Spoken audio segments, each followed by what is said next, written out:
దేహజాత లోపాలు పురుషుల్లో వచ్చేసరికి శుక్రకణాల ఉత్పత్తి కావాలి. ఓకే. శుక్రకణాల ఉత్పత్తికి శుక్రుడు వీర్యానికి కారకుడు. ఆ వీర్యం సరిగా ఉంటుందా? ఉండదా?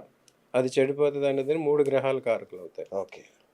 కుజుడు, బుధుడు, శని. వీళ్ళు ముగ్గురు కారకులవుతారనమాట.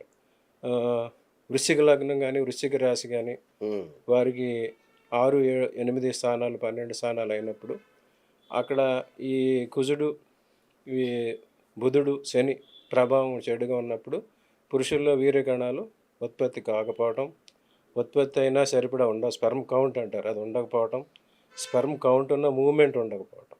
ఇటువంటి లోపాలొస్తాయి. ఓకే. అట్లాగే స్త్రీలలో ఎగ్ ఫార్మేషన్, ఎగ్ ఫార్మ్ కాకపోవటం, ఇర్రెగ్యులర్ పీరియడ్స్ అవ్వటం, డిశ్చార్జ్ ఎక్కువ అవ్వటం ఇటువంటివి జరుగుతాయన్నమాట. శుక్రుడు, శని, బుధుడు వీటి ముగ్గురు కారణం. బుధుడైతే వంధ్యత్వానికి కారకుడన్నమాట. ఓకే. ఎవరికైనా సంతాన లోపాలు, దేహజాత లోపాలు ఉన్నాయంటే దానికి బుధుడు కారకుడు. ఓకే. బుధుడి అనుగ్రహం ఉంటే వారికి పూర్ణత్వం వస్తది. బుధుడి అనుగ్రహం లేకపోతే వంధ్యత్వం వస్తది.